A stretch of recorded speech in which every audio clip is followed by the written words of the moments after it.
So we're just down the road from my dad's place, and that's where I've stored the four-wheeler, and he was telling me that there's another bear just living off of where his driveway is in here somewhere, and it's pulled down another cherry tree. So he said he saw it the other day, so it's in there somewhere, and we're only 100 yards down the road from his place. So jumping on the bike today, we're gonna do a route that I'll show you guys on the computer. I'm gonna just stop and check things on the road that we see, do some droning over the, there's a lake back there, quite a few swamps, and we're gonna take a tour and see what we can find. Okay guys, just to let you know where we're going today. Home base is North Bay. My dad lives out here in Redbridge.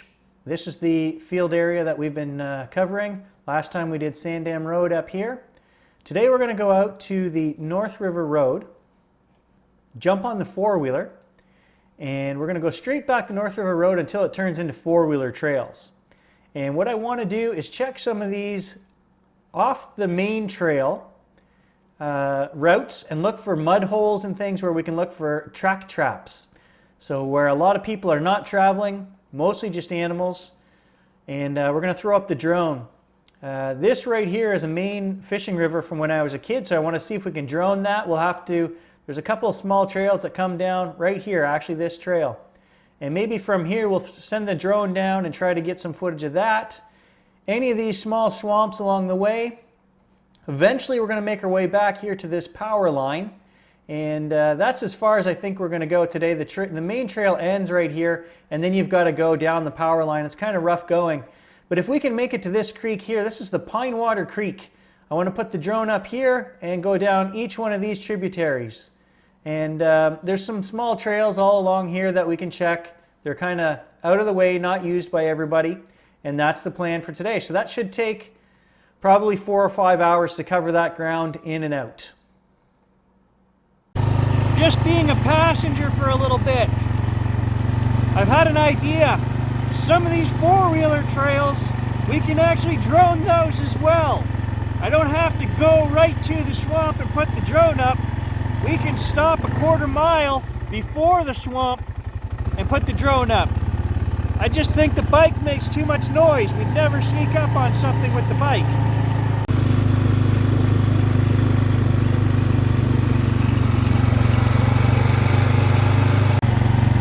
Somebody's learning to drive the four-wheeler today, so we're in low gear for a little bit.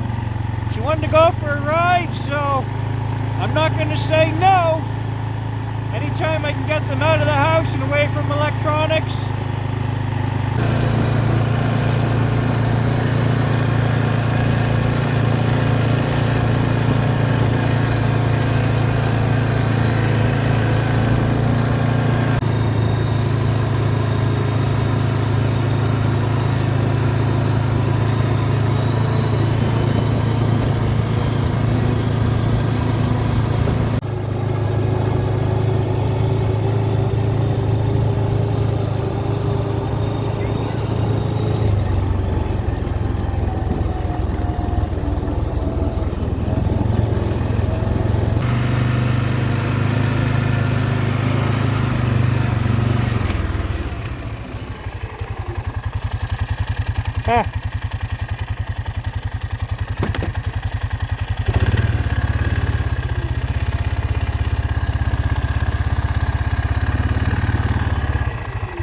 Okay, so something clearly came out of there. Now I can see all kinds of raspberry canes right here. Some raspberries right there. So this would probably be bear, but you can clearly see where it came out of here. Pushed all this down.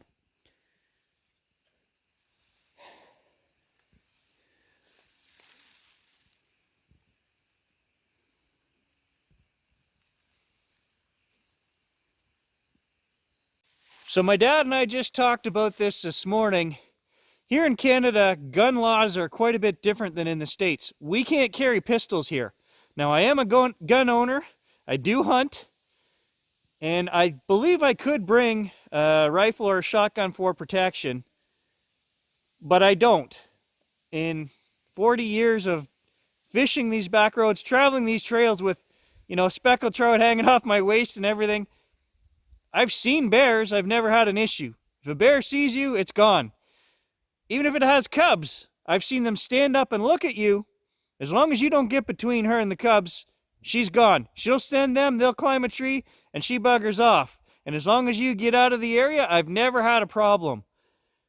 But my dad and I did just talk about this morning. Now, if I went in somewhere that I was really not sure of, I might bring a gun. But for right now and the beginning of this series, and I never have in my life, I don't carry a gun with me in the bush. Unless it's hunting season, then all bets are off. Then I have a gun. Okay, so all along here are raspberry canes. Where the animal came out was just up there, 30 yards. And look right here, there's another section where the grass is all matted down. So something has definitely laid here, rolled around, pushed all the grass down. And it's a little muddy here, so we might be able to pick up a track or two. And I did see a moose track right here. So, doesn't look that fresh. And I can see the trail here. There's a nice mud trap right here. So let's just take a look. Moose track right there. There.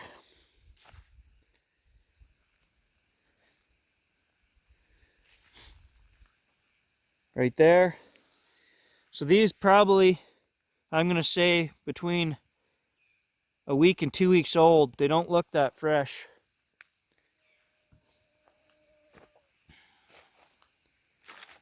Oh, okay. Right there's what I'm looking for.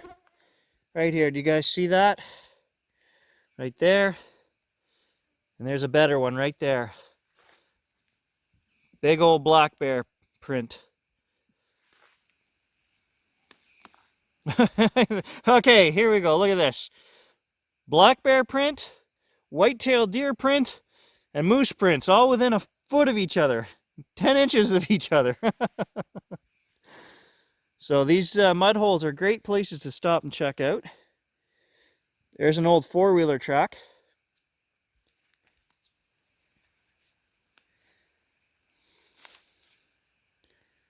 Oh yeah, look at the bear prints going in here.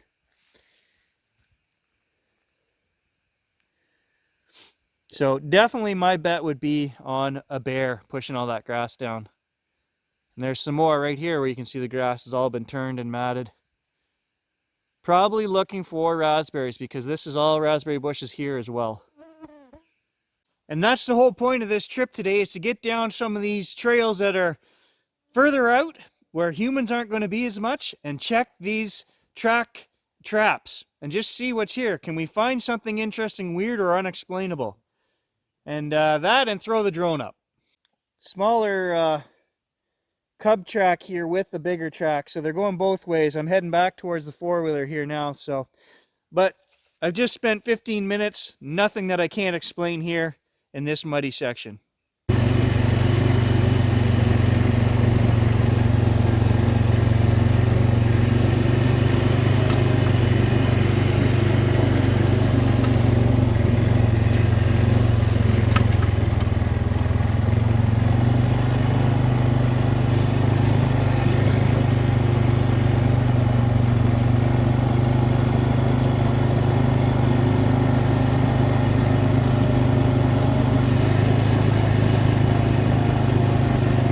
So just off through the bush down here to the left is a river that I used to trout fish.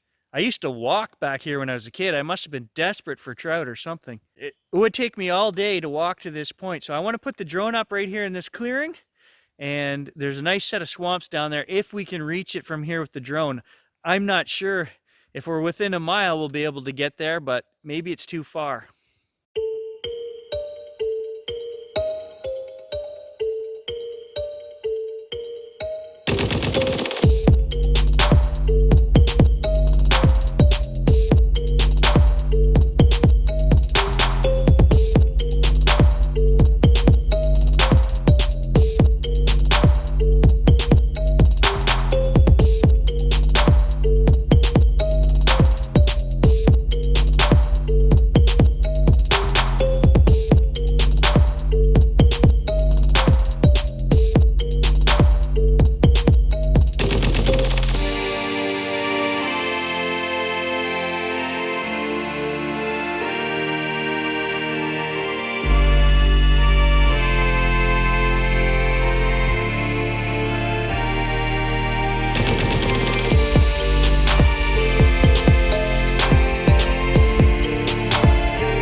Okay, we're 7 kilometers further back the road towards Sandam. There's a swamp here I'm going to drone. I wanted to mention, I was thinking about it, I've got to get some kind of track kit for plaster, because if I were to find something I would want to make casts, A, I don't know how to do that, B, I don't have anything, so if any of you guys can recommend a kit or something online, I would like to buy that and carry it with us. I would photograph everything and, you know, put stuff down for size, but I think you really need to cast any tracks that you find. I don't know that we ever will, but hey, if you guys can recommend something, please do. Go ahead.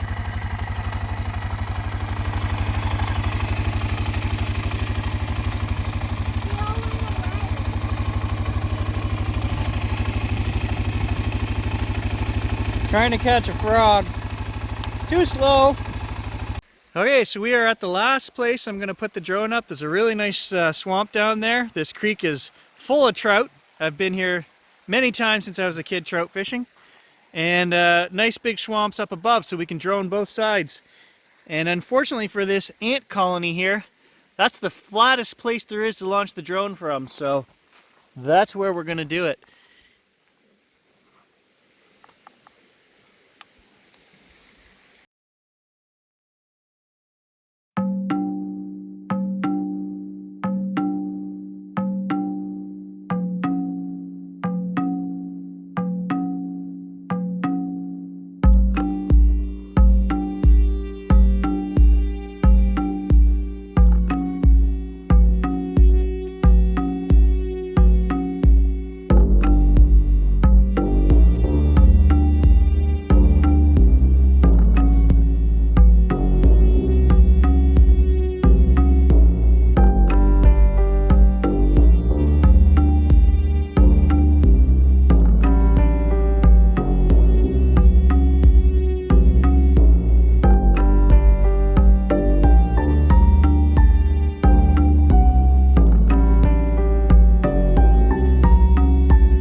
Wow, that was super sketchy, guys. I put the drone out as far as it would go, and I went to bring it down into the swamp and bring it back. Well, we lost signal. I guess the trees between here and the drone are what's important. It's not that it's clear up above, it's between you and the drone. The lost signal, so it started to send itself back to this position, but it didn't go up to its 120 meters that I have it set to. It was coming back at 30 meters, and I could see trees. I don't know if it recorded it, but it could have hit a tree. But we've got the drone back. The footage is here. Whew, that's enough droning for today. There's so many spots out here, guys. We only hit half the swamps that I wanted to show you on this trip. So we're going to drive back. If we see anything else interesting and noteworthy, we'll show you. But if not, thanks for joining us, guys. It's a 4.5 hour trip out here. We appreciate it. Love all the views and comments and everything. So keep it up, guys. We're going to keep looking all summer long.